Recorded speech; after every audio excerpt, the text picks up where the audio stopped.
Cat, your friendly chemistry tutor. Calculating formal charge.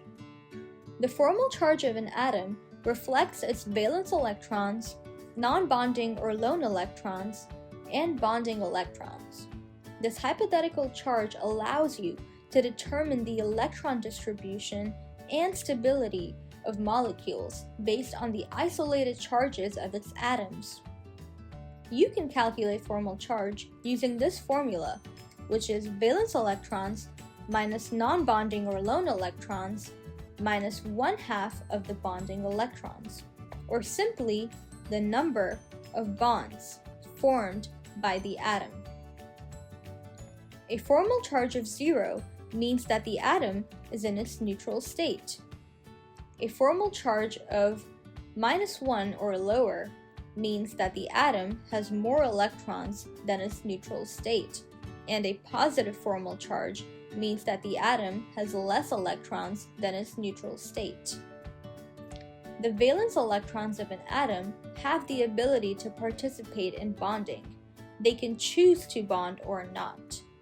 They are located in the periodic table and are represented by the group number of the atom or element in this case.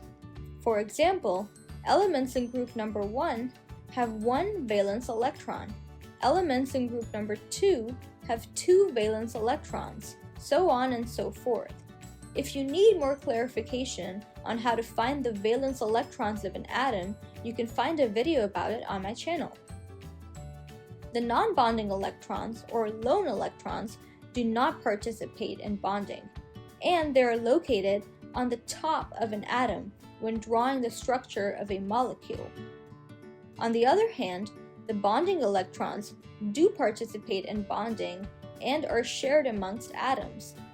They can be located within the single, double, or triple bond between atoms when drawing the structure of a molecule.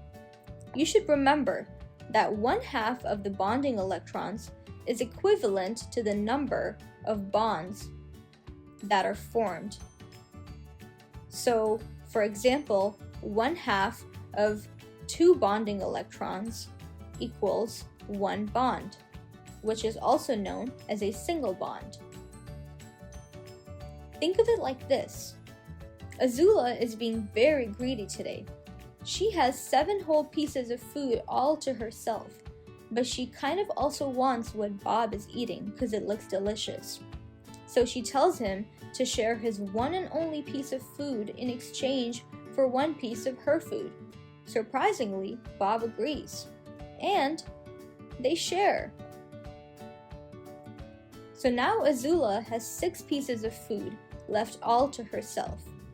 To see if Azula is feeling neutral about all of her food in total, we can calculate her formal charge. 7 pieces of food that belong to her represent her valence electrons.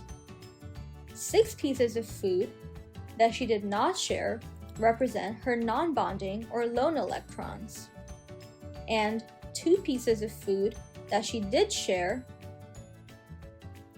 between her and Bob represent the bonding electrons. Divided by 2 gives us 1.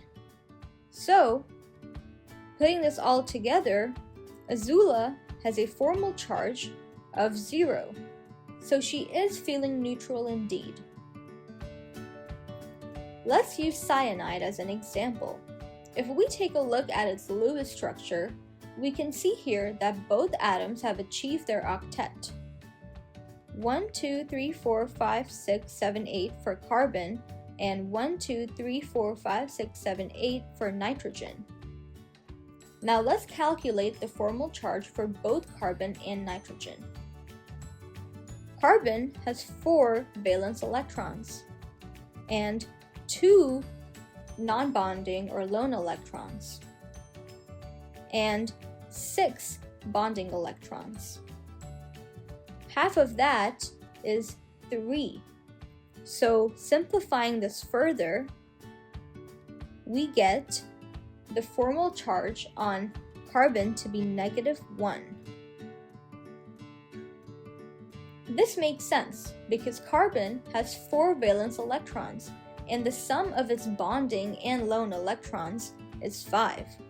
So it clearly has 1 more electron than it would have in its neutral state, meaning that nitrogen probably shared more electrons with carbon than carbon did with nitrogen.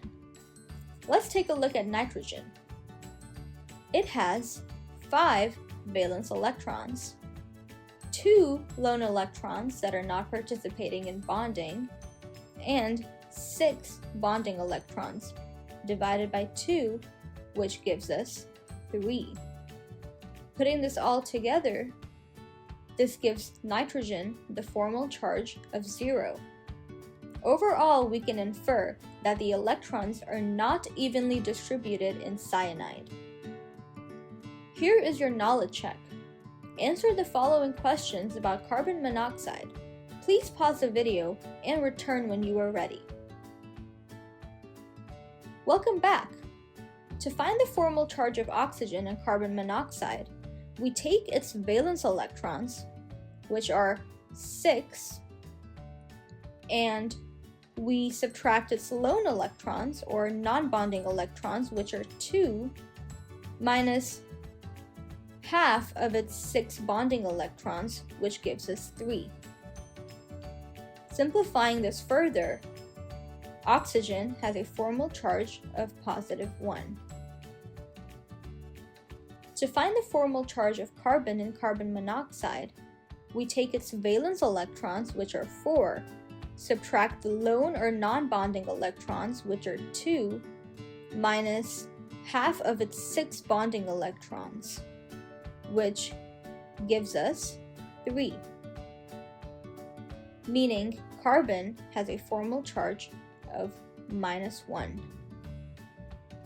To see if carbon monoxide is neutral, we just add up all the charges of its atoms. Oxygen is +1 as calculated earlier, and carbon is -1, which add up to 0.